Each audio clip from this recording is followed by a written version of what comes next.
又见面了，程娘子。林将军，伤可好些了？今日可是又有军务要处置？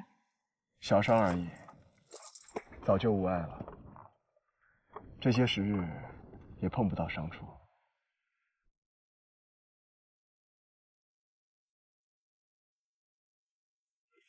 阿父，之前三叔姨女说过吧？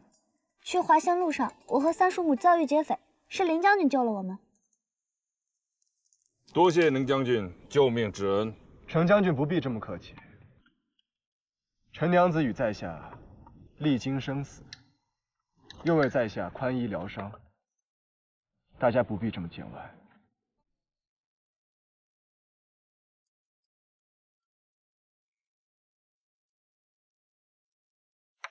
陈娘子脸色苍白，可是病了。父老将军费心，路程颠簸，看着没力气办，是吧，阿瑶？是。既然身子不舒服，就早些恢复休息吧。都城严设关卡，在此排队不知还要排多久，就让在下护送你们进都城吧。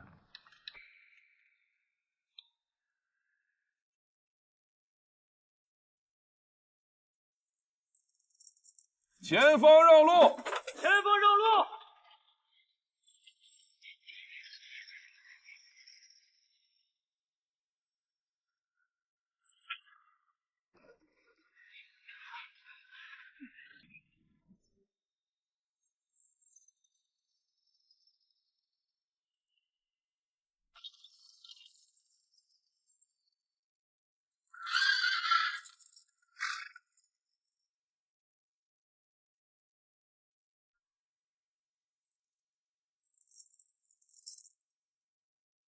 程将军、陈夫人，进城后莫走中直道，走渔阳里旁道即可。多谢林将军。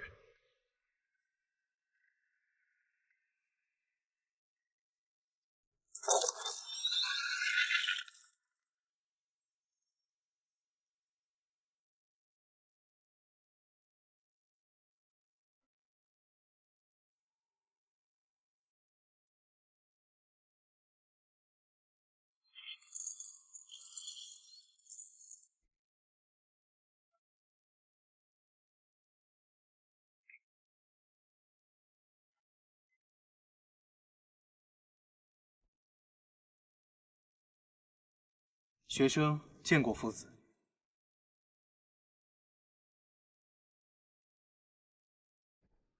哦，这位是林将军，因平乱受伤，伤久不愈，圣上特地留他在此休养。林将军，伤可好些了？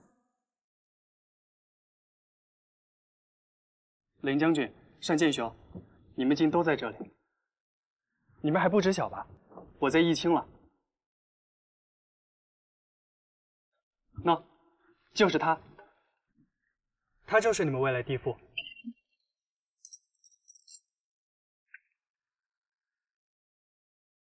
再去背一碗吧。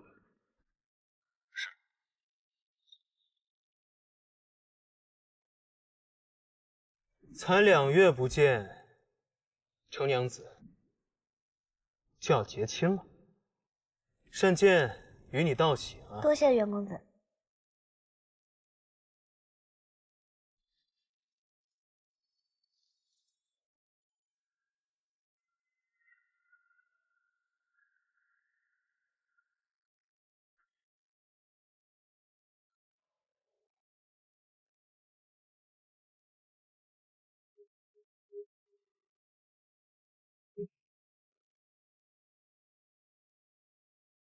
这雨也下起来了，不如我们尽快动身去别院吧。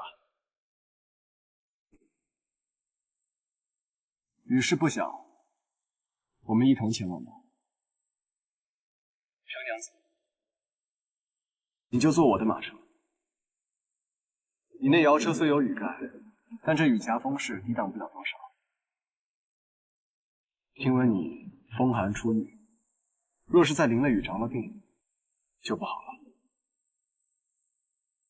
娄公子，在下备有蓑衣快马，若不介意，你我一同骑马前往。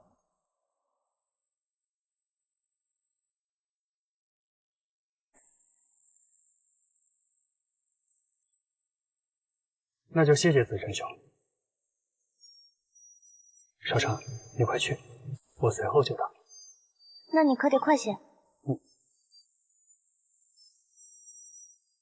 女公子请。多谢林将军。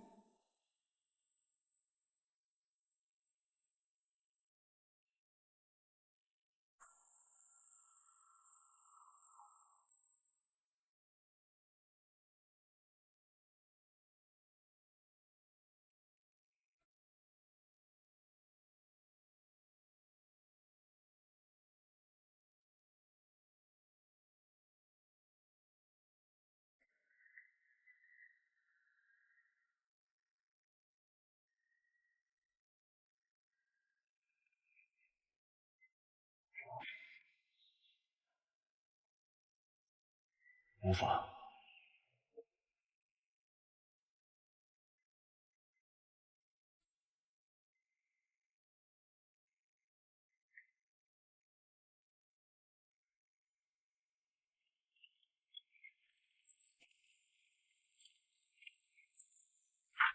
承嗣娘子，别院到了。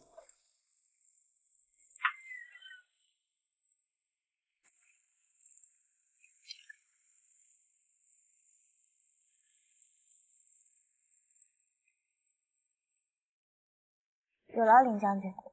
举手之劳。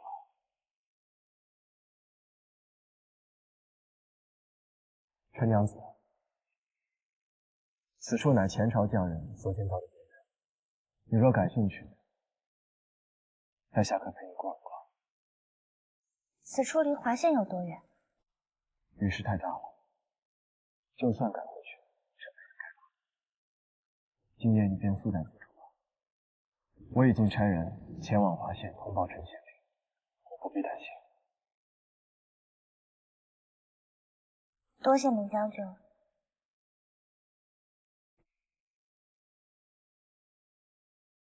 陈娘子方才淋了雨，带她去梳洗吧。我等阿瑶一块儿。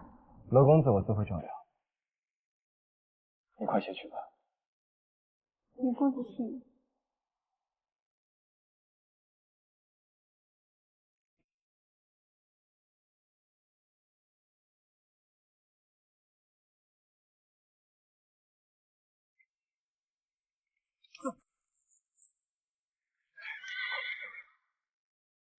少商，阿瑶，你居然又逆亲，可不能就此沉迷温柔乡啊！别忘了，白鹿山夫子对你的谆谆教诲。当然不会。我与你大兄是同窗，今日我便代他尽些兄长之责，考教你功课是否荒废。啊？不是吧？别院中正好设有一间书屏，二位若想温习功课，那书屏不失为一个好去处。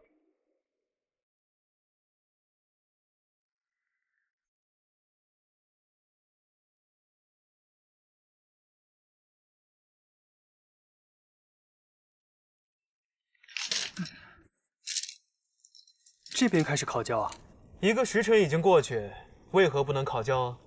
你若素日只潜心用功读书，怎会心中如此忐忑？好吧，单剑兄，请问，我问你，你为何忽然来华县？啊？还与那程四娘子议亲了？这也不是书上的内容啊。我没说只考你书上的内容啊。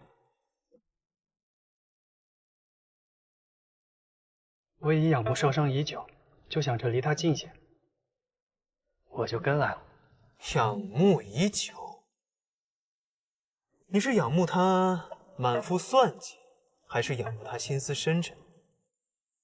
单剑兄误会少商了，他只是足智多谋，比其他女娘聪明机敏罢了。她也就哄哄你这般蠢笨的。我且问你，她又是如何认识林子胜的？上次玉写，子胜生于叛军手中救下烧伤，烧伤还帮他治伤来着。治伤？他还懂治伤？英雄救美，真是好生俗套。不对，他怕是利用治伤来换取凌不疑护送你们去华县吧？单剑兄，我不知你与少商之间有何误会，他又是如何得罪了你？但他确实并非如你所想象的那般不堪。得罪？算不上，我与他又不熟。我与你阿兄，好歹是同窗好友。我只是提醒你，莫要被他那娇花似的纯良模样哄骗了去。这女娘可不是好相与的，小心折损家族，自身。罗公子、袁公子，晚膳已经备好了，将军请你们去前厅用膳。好。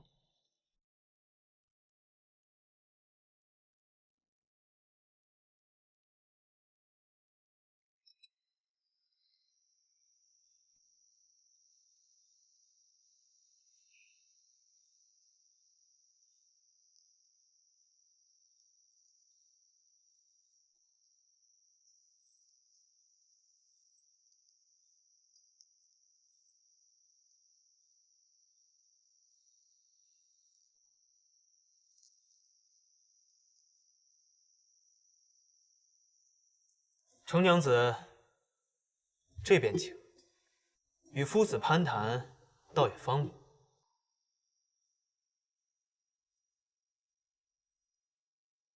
没事，你去吧。请吧。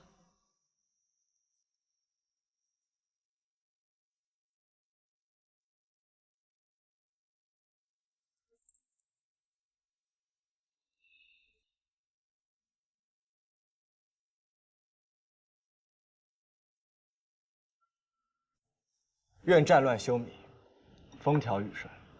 愿岁月不悔，往事不哀。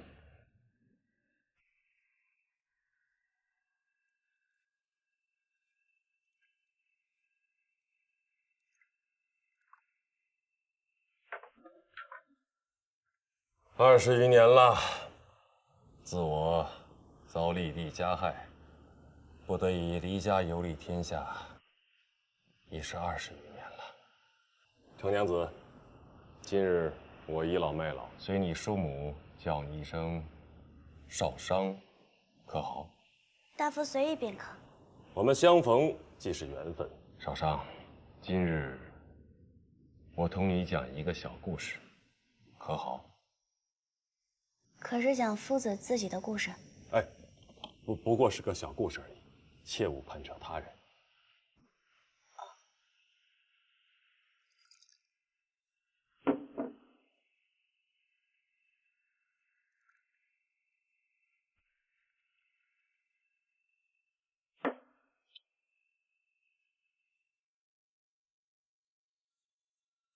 多年以前，有位世家公子，虽父早亡，才华出众，后名声斐然，受尽追捧。这位公子有个自有定亲的未婚妻，可惜因未婚妻容貌平凡，公子觉得未婚妻配不上自己。夫人，我在孙医馆处寻了个方子，说是宫中养颜用的，夫人可想试试？我容色平平，何用养颜？你会帮我留意这些？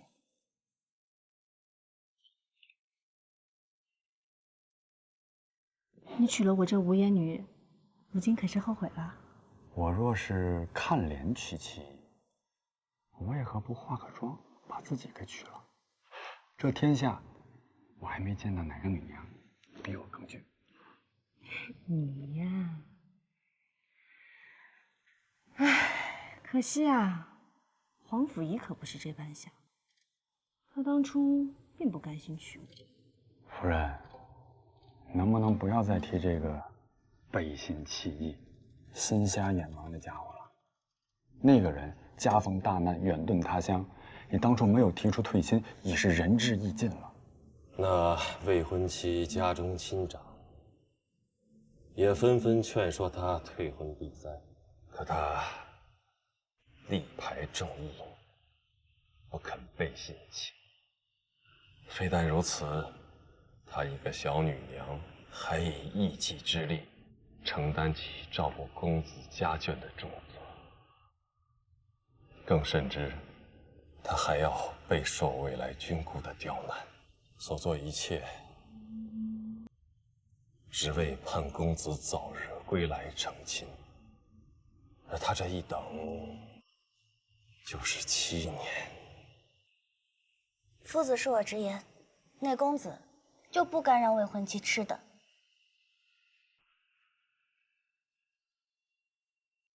陈娘子说的也不无道理。天若无道，人就该遵循天命；天若有道，自不会让有情人分离。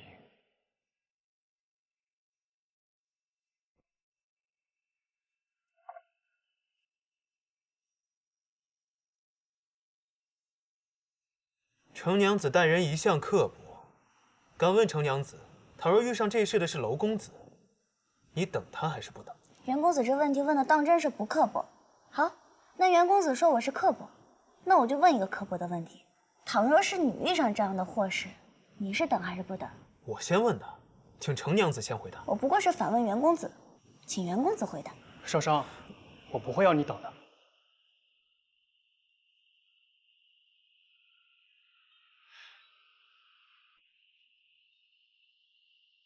我没说错啊，少商，我一定不会让你等我的。陈娘子可真是寻了一个好良婿啊！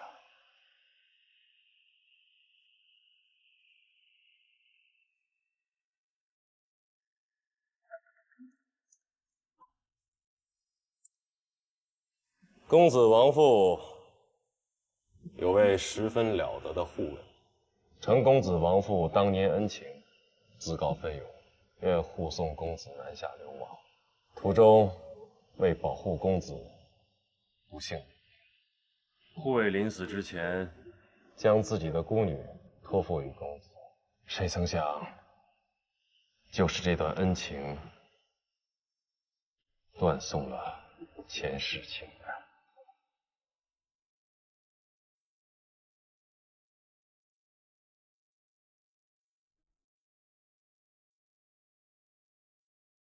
这段恩情断送前世孽缘，也未尝不好。原本7年后，他终于得以归家，为我阿父贺寿，并与我完婚。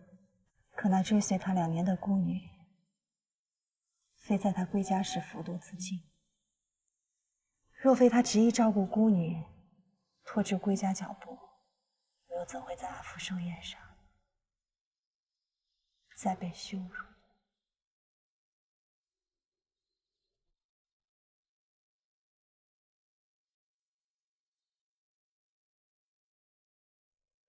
未婚妻在寿宴上苦苦等待，一日一夜。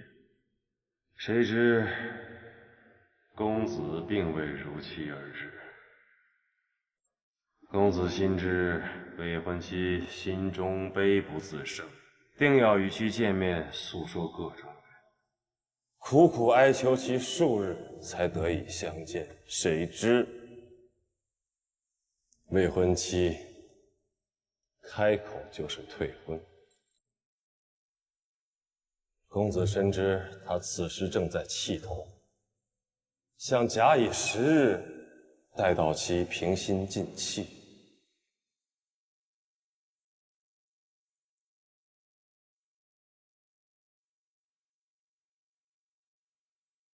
谁知等到的却是他要下雨。旁人的音讯。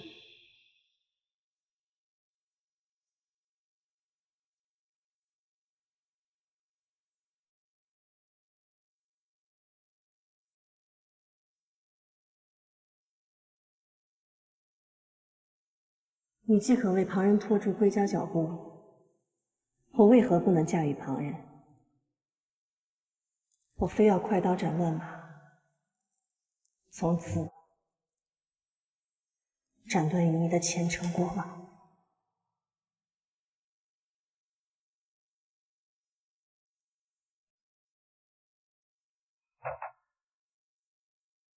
公子百思不解，未婚妻苦等了他7年，为何眼看花期在望，最后却偏偏在这一件区区小事上逆骨不化呀？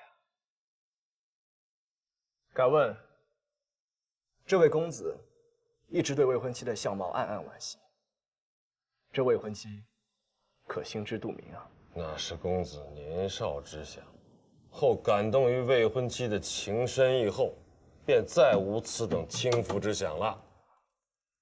那未婚妻要的可是公子的感动，她不过是希望心上之人能将自己放于心上罢了。只不过，没想到自己会碰上一个自负又薄情的混账。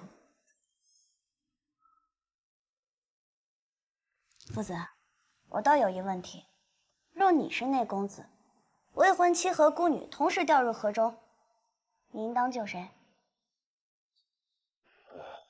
陈娘子不如这么问：若未婚妻会一点水，将能在水面上浮得片刻，而孤女丝毫不会水，若夫子是公子，先救谁？没错。凌将军，若换作是你，你先救谁啊？刻薄，谁最刻薄？你最刻薄。若换作是我，自然是先救未婚妻。若先救孤女，未婚妻可能被水草缠住，可能叫水流冲走。若公子真把未婚妻放在心上，又怎会让心上人有半点不测？难道就眼睁睁地看着孤女死而不救？若是我也是要先救受伤的。哎呀，还是你对我好，我就知道你不会弃我于不顾。那未婚妻并未掉入河中，此假设不成立。那孤女也未曾掉入河中，只是自行服毒罢了。人死了便死了，只需给那名护卫过继子嗣，将来保他升官发财，让他的香火得以延续足矣。未免有些对不住那名惨死的侍卫。对不住便对不住了，人生在世，怎可能人人都对得住？此话说的有道理。家父也是武将，战阵之上，为护卫他这个主帅，死伤的将士不计其数，也没见所有的将士妹妹女儿都要嫁与我阿父的。说到底，要是那公子早些打发走那孤女，也就好了。这孤女不过就是个跳梁小丑，不值一提。方才林将军说的甚有道理，天有道，自不会让有情人分离。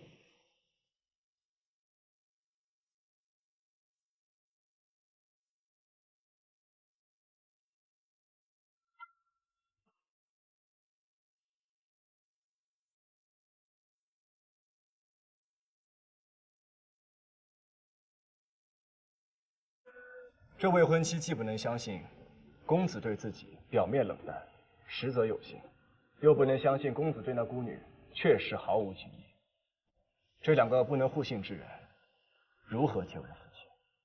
这未婚妻约是想明白了这点，才断然退了婚。她用了7年时光来证明自己对公子的情谊，又断然退了婚，就是为了告诉公子，她虽相貌平凡，但心意绝不能轻辱。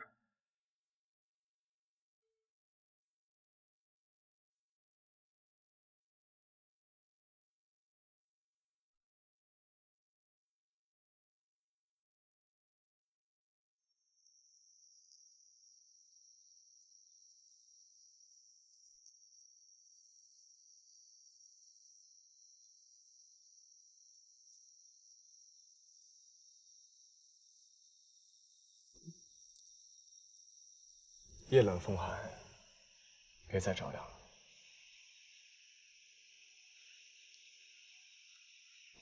还是披一下吧。林将军自己用吧，我身子好，不需要。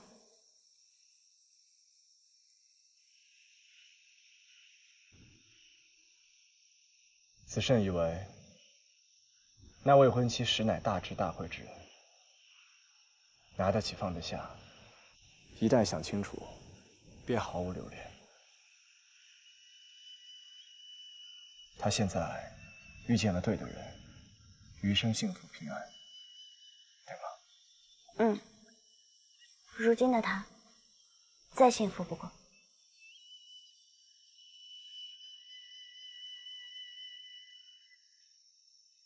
人生百年，选对人，走对路，方得大幸。陈娘子当真觉得眼下所选是对的吗？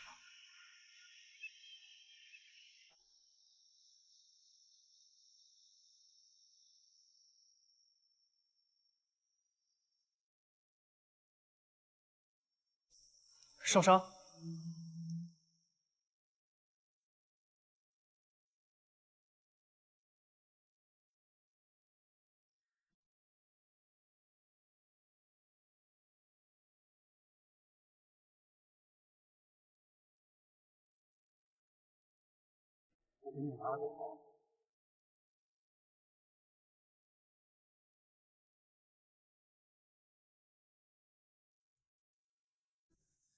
人家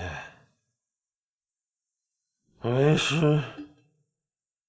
真的错了吗？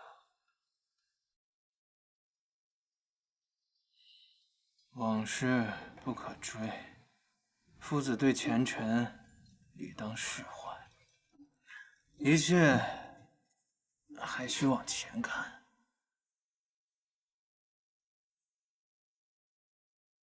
沈姐，您是说我当时能够快刀斩乱麻，不与那孤女纠缠，生活就能与我重归于好？夫子，弟子听闻承旨大人才貌双全，又是出名的情痴护妻，可料丧尸叔余生所得的幸福，远非夫子能比。眼下夫子不能释怀，全因陈固自弱罢了。弟子愚见，情深则往，往则多虑。若能放手，则不虑不往，更不应记前尘。若夫子再纠结下去，丧尸叔夜已成婚，你要如何自处呢？这样吧。是。您就该早些歇息了，熬夜伤身呢。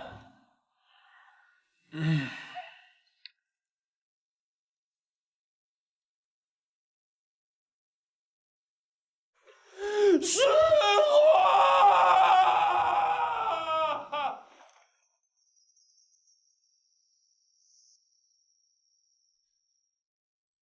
林将军，这别院附近是不是有狼？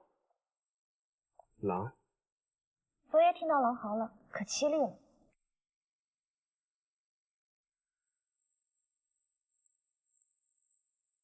阿阳，少商，快看，这马好生高大，怎么一夜之间换成了驱马？驾车用马是有讲究的，若是在城内用车，用身良骑平车做的小马即可；可若是要出城郊游，马匹身量最好在伞盖与车舆之间，这样不会颠簸，也不容易出危险。一切还是要以安全为重。还是子慎兄考虑周到，多谢子慎兄。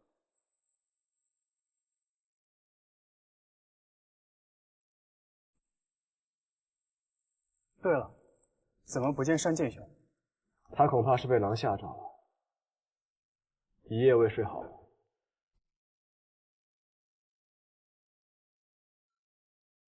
单剑，单剑，你为何不去榻上睡觉呀？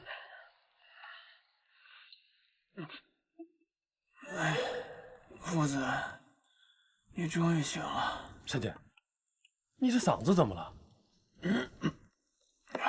昨天晚上喝多了。单剑，为师教过你的，做人还是要节制一些的嘛。单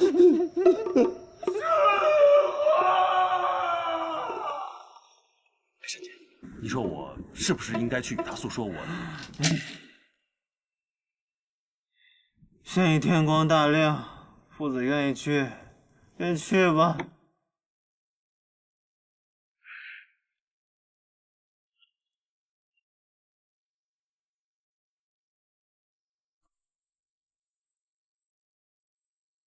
孙华！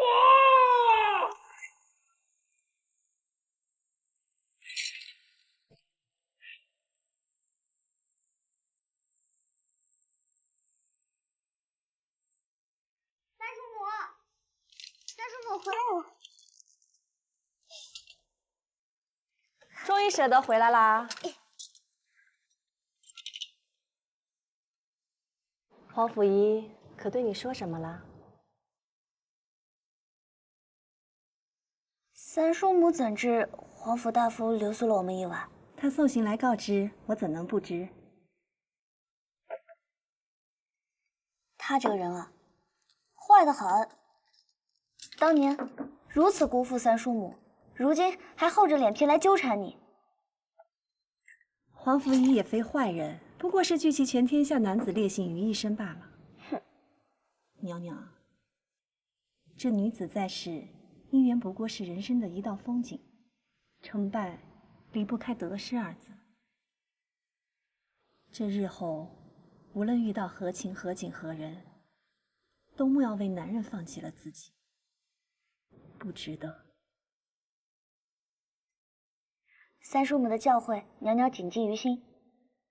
不过三叔母放心，我和楼瑶定会好好的，除非山崩地裂，否则定会知足常乐。你呀，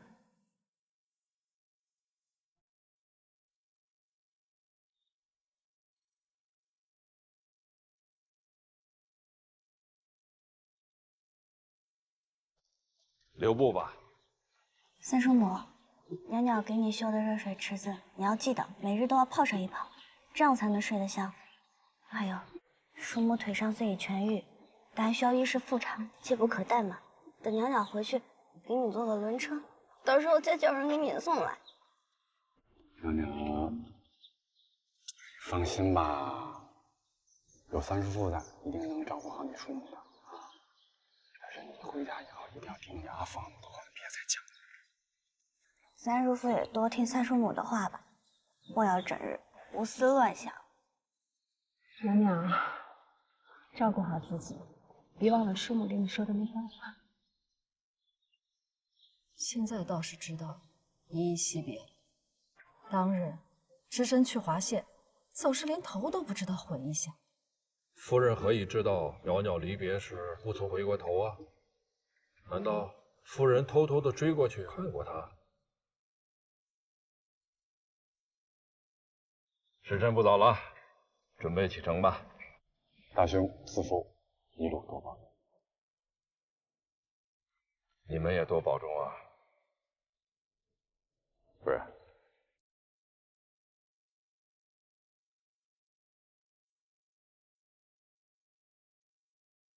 走吧。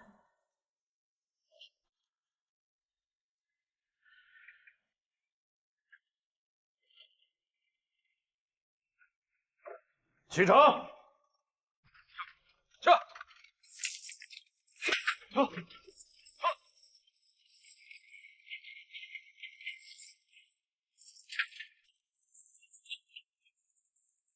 少商，等等我，等等我！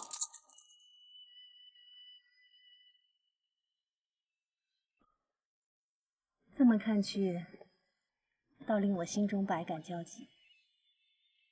想当初楼瑶便是如此，追着咱们的车来华县，如今又追着娘娘的车回都城，只不过来时，袅袅还对他不假辞色，这走时，却已经亲密无间，真是世事难料啊！这便是京城之志也，就像你与我。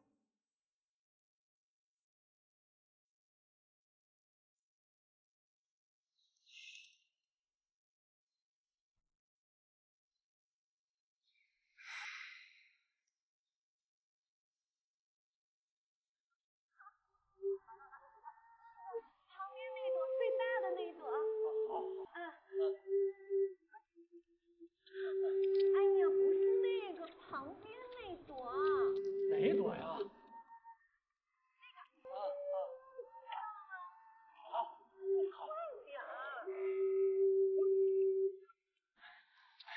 哎呀，你快点！好，句话不急，不急。接到了吗？哎，给我！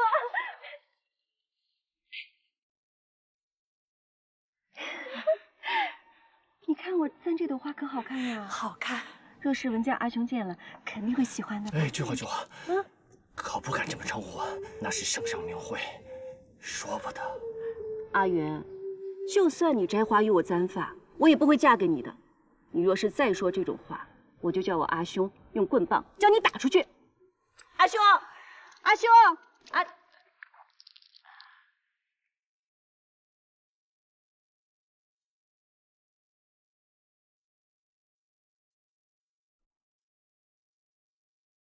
阿元，你瞧，这就是我堂兄家那个吃白食的侄子。哇，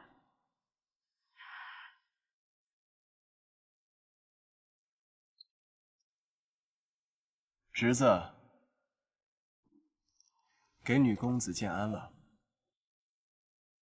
这些年因年景不佳，食不糊口，他就千里迢迢跑到这儿投奔我阿兄来了。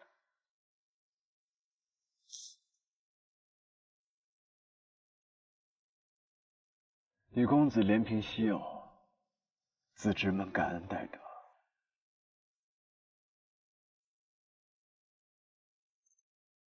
女公子今日看起来气色甚好，虽近日来春寒乍暖，但羊肉羹还是要继续用的。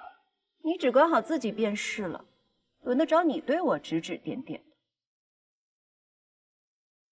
当年圣上征伐时，崔侯便是先行官，一路过关斩将，从不畏惧生死。我听闻此次崔侯亦是打探军情归来。崔侯也是真心惦记女君，每次少主公来，10次倒有8次能遇见他。女君连少主公是自己的亲子都不记得，又怎会领受崔侯的殷勤？他倒也不是什么都不记得，嫁人前的事还是依稀记得一些的。他此时此刻当自己还是刚及笄的小女娘，以为崔侯还是那时青梅竹马的玩伴呢。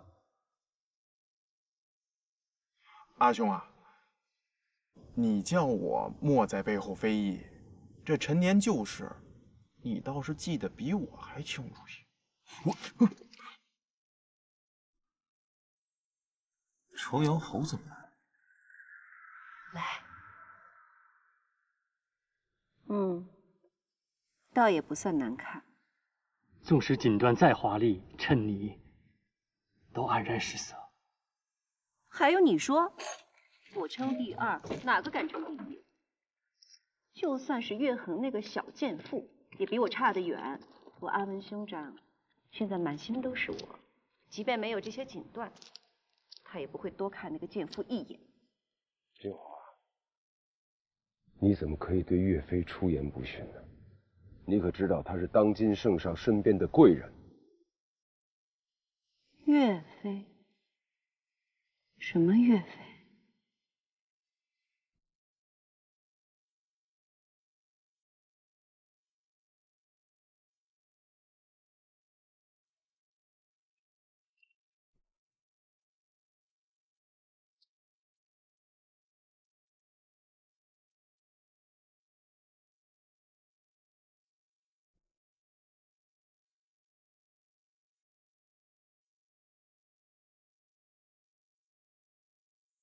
林毅，是你负了我！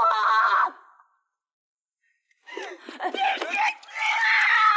俊凡，来人啊！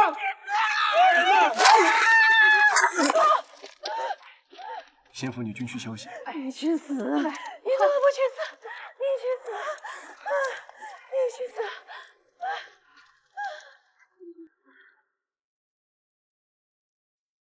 明知此处不欢迎你，为何不请自来？我来关心自己的夫人和孩子，有什么不妥？你怎么还有脸称君华为夫人？你算他哪门子的老许？那也比你强。你苦苦纠缠君华了几十年，还连正面都没看过。子胜，阿福来时有重要的事情。樊长一案牵扯军械，应交廷尉府审理，你又何必趟着浑水？而且此案牵扯朝中从龙功臣，他们都是跟随圣上建国，享无上荣耀。圣上怎么能因为区区的一些军械之事，为难肱骨之臣？我与季大人一同审理此案，是圣上的意思。我想要的只有真相。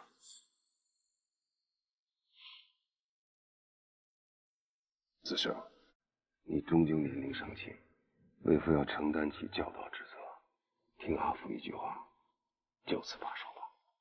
当年霍家兄长帮圣上夺下江山，也是子胜一般的年纪。灵毅，你凭什么小看人？子胜，我与你站在一处，甭管此案牵扯到谁，你尽管去查。要是有人敢动你分毫，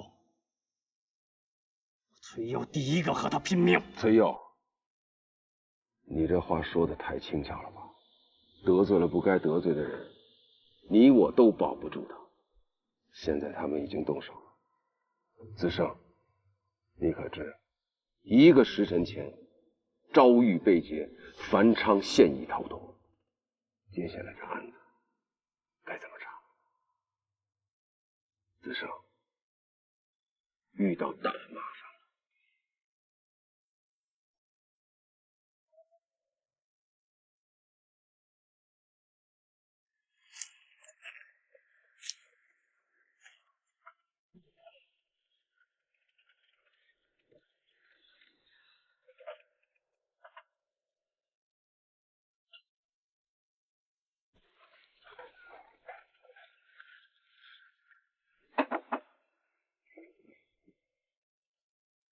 饿了吧？这是什么？果干。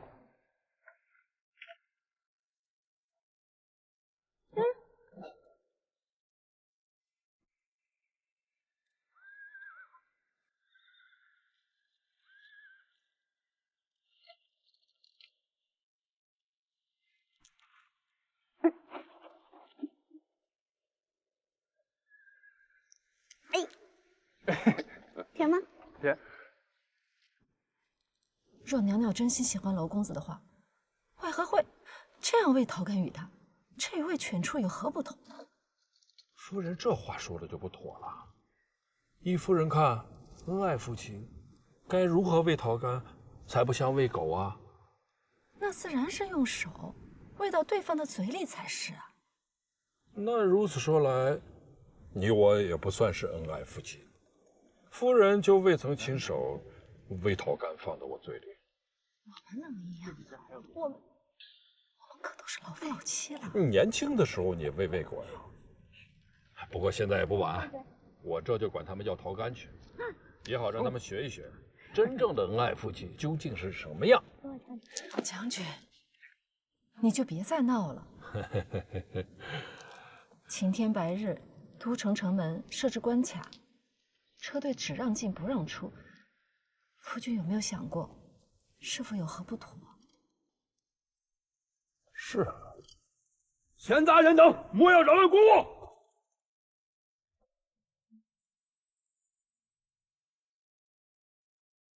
我乃曲灵侯程齿，奉旨回京，还望门侯行个方便。原是程将军，将军见谅。上方有令，说是有要犯逃脱，小人奉命进言城门，入城者，不论官职大小，不论所因何事，都要一一排查。程将军，小人斗胆，请程将军待到明日，大约便可入城。明日？莫不是门侯欺我官职太小？下官不敢，小的也是奉命办事。程将军，不论官职大小，都要的。凌将军到！快走走，快让开，快开城门，快往前，快！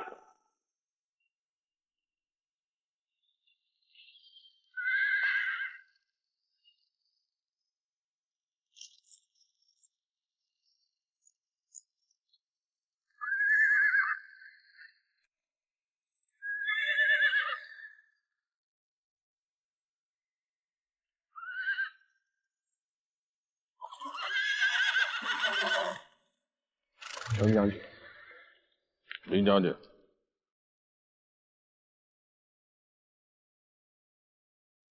设卡如此严格，可曾真的抓到疑犯？回林将军话，未曾。我想也是。嫌犯连守卫森严的诏狱都能逃脱，更何况这关卡？你这不过是在扰民罢了。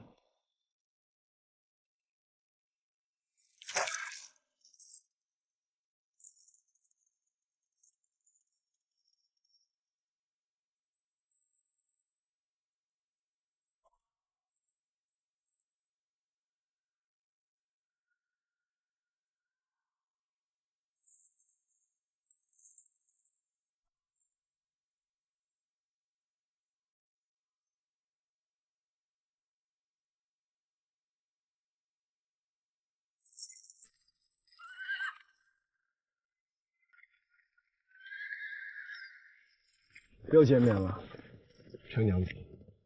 林将军，伤可好些了？今日可是又有军务要处置？小伤而已，早就无碍了。这些时日也碰不到伤处。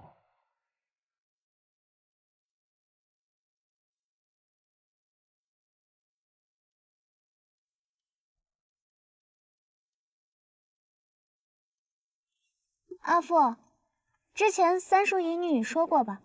去华仙路上，我和三叔母遭遇劫匪，是林将军救了我们。多谢林将军救命之恩。程将军不必这么客气。陈娘子与在下历经生死，又为在下宽衣疗伤，大家不必这么见外。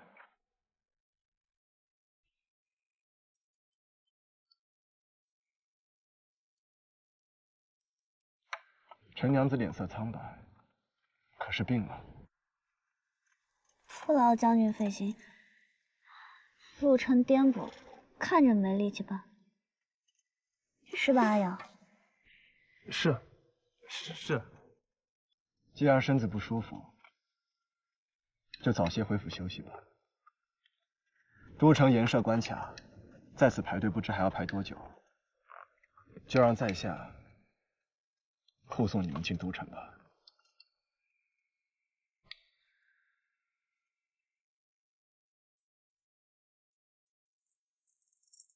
前方让路！前方让路！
程将军，程夫人，进城后莫走中之道，走渔阳里旁道即可。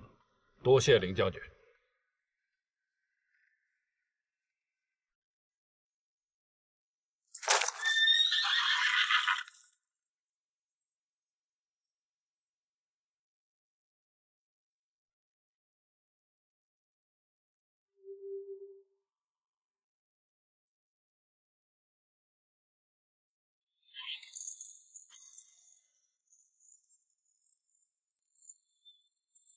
难怪城中小女娘们都为林将军倾心，若没他，不知何时进得了城。阿瑶，既入得城来，你还不赶紧回去，将你我之事禀明你阿母？对，我这就去。程将军、程夫人，罗瑶就此告别。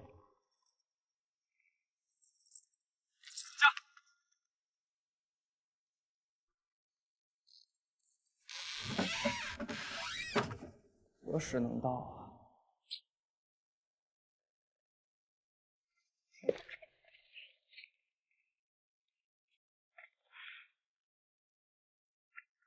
大郎！哎呀，我的大郎啊，你个没良心的呀！你还知道回来呀，大郎啊！你个没良心的呀！你还知道回来呀，大郎啊！阿母。你虽是庄稼人出身，可也不能将我当弟弟呀！你这手劲儿，我可吃不消。你说你出完了黄钗，你为什么不回来？你去什么华县？我听说华县有余孽造反，你要有什么意外，你让阿母怎么还呀？阿母，袅袅也遇险了。是啊，大母，听闻袅袅遭遇贼匪，险些丧命。是，我知道，我听说了，我正要问此事呢。袅袅啊，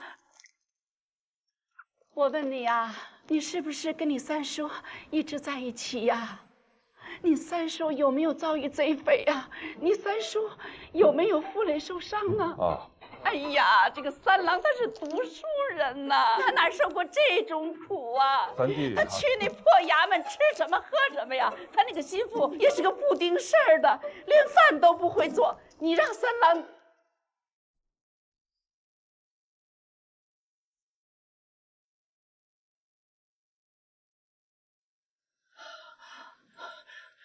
大郎，你为何一句话都不说啊？是不是你三弟出了意外，你不敢跟我说呀？老天爷呀，我是白发人送黑发人。阿母，休要胡言啊！三弟好着呢，一点事儿都没有。啊？那我问你这般多句，你为何一句都不答？你一口气问了这么多句，我总得想一想，先回答哪一句啊？大母，我知道你定是担心叔父叔母，所以我特带了一个口舌灵便的仆妇回来。这仆妇这几个月每日待在叔父叔母身边，看到的听到的定是不少。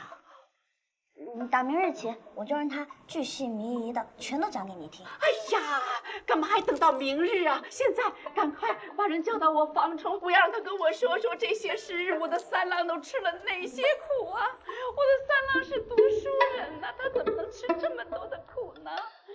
袅袅果真了得，竟能想出如此方法。阿修日后可得学着点。不可能啊！今日我起了一卦。卦象说家中今日有口舌之分，大母如此偃旗息鼓，真能应卦？那就是你算的不准呗。不可能，就可能，就可能。袅袅，跟我回屋去，阿母有话要问你。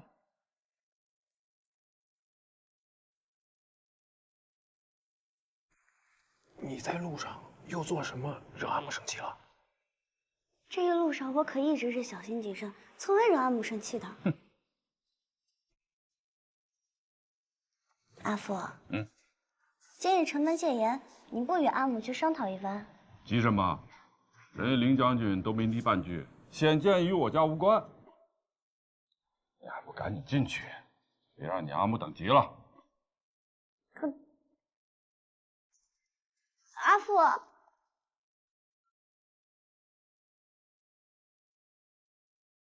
卦象上说的今日家中口舌之分，看来是应在这里了。可怜的袅袅啊！唉。哎，你先给我说说，这几个月你都做了什么，见了什么人？不许漏下一丁点。啊？全部都要说吗？嗯，那可有好几个月呢。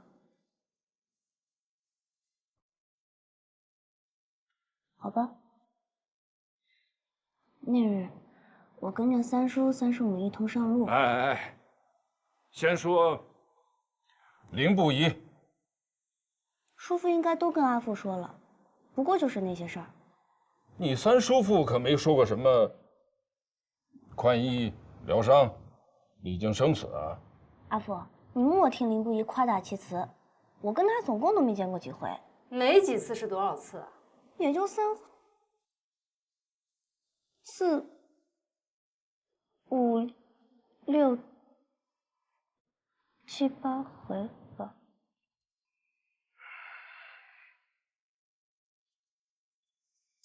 是你们要问的，说了不入耳，你们又不想听，那我不说，那不说也不行。不说你们若是想打我怎么办？你但说无妨，阿父绝不打你。也不能罚我啊！我跟阿瑶还约好了做好多事情呢，不能罚我在家抄书。磨蹭什么呀？还不赶紧说！你与那个林将军为何如此熟稔？他还特意送你入城。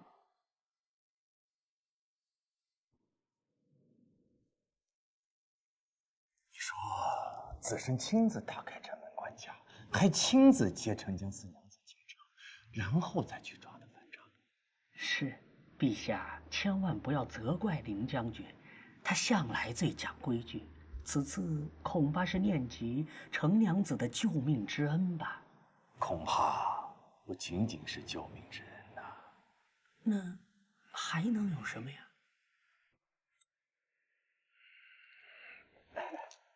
此生听闻程娘子出事，知自己身负重伤于不顾，赶紧去救人，还在抓捕樊昌紧要叛徒之际，吩咐打开关卡，亲自护送程娘子进城。林子胜是何许人也？此事绝对不简单。有何不简单？我每次与他见面都是众目睽睽，而且阿瑶也在。你可知那林不疑是何许人啊？他有好些官职，我可背不全。你呀，你就别瞒着我，你明明知道那个林将军对你是有意图的。那阿母便说说，林不疑到底图我些什么？你阿母是说林不疑心悦于你。还真是好笑，你们整日说我千不好万不对，何来自信我能高攀上林不疑？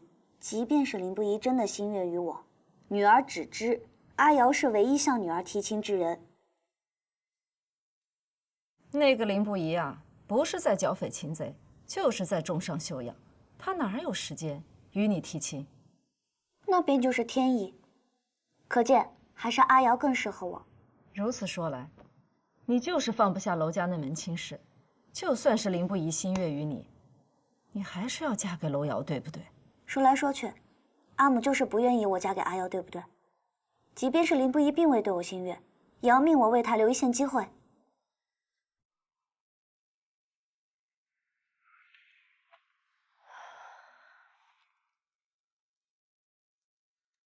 袅袅，我不是让你要选林不疑，我是希望你能够婚姻圆满。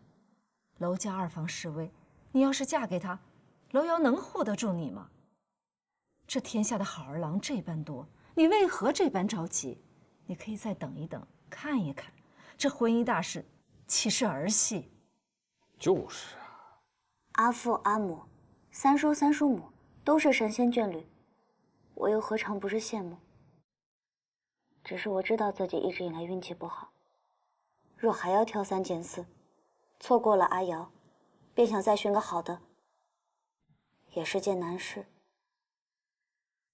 不如阿母就像大母那般，去寻个老神仙问问，看看我错过了阿瑶，还能不能遇见比阿瑶更合适的。娘娘休要胡言。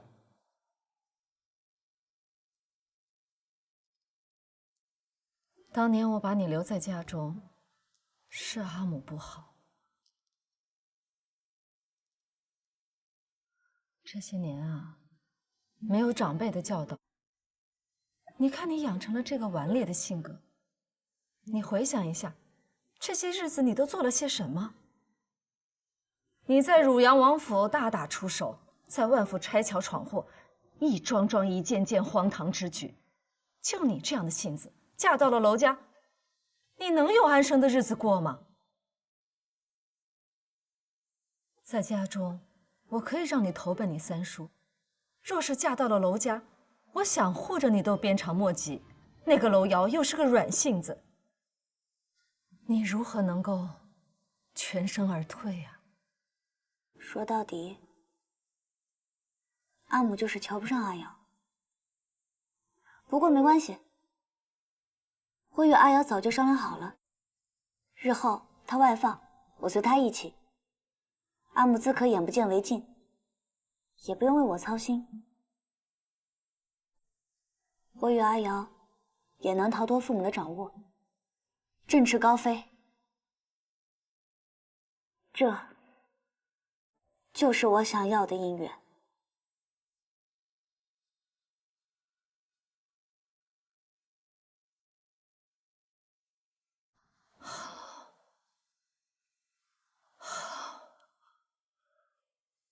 那你就和娄瑶在一起。阿母希望你能够恩爱一生，没有波折。我与你阿父不会再说什么了。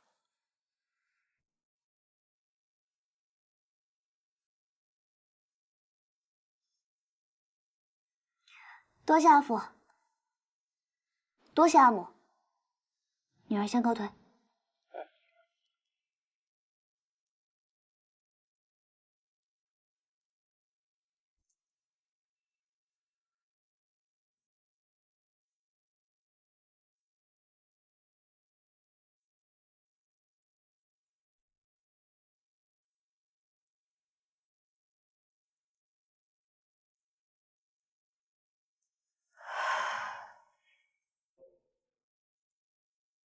元姨啊，娘娘还小啊，日后她会懂得你的苦心的。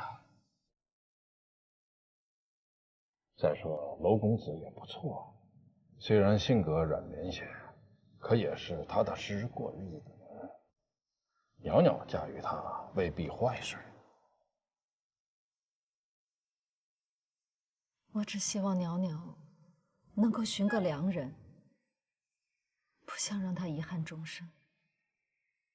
可他就是不听我这个阿母的，总是和我顶撞，我能害了他吗？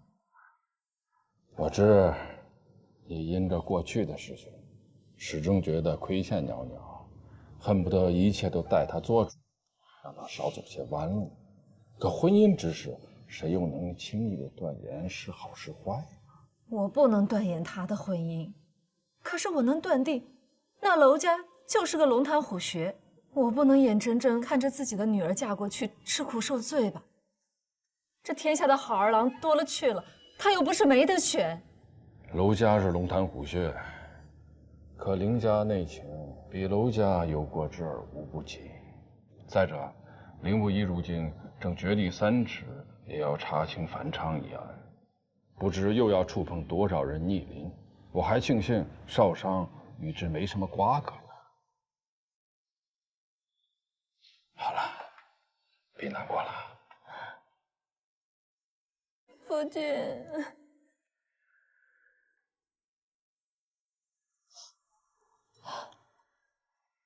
陛下，这程家小娘再好，那是和娄家定亲的。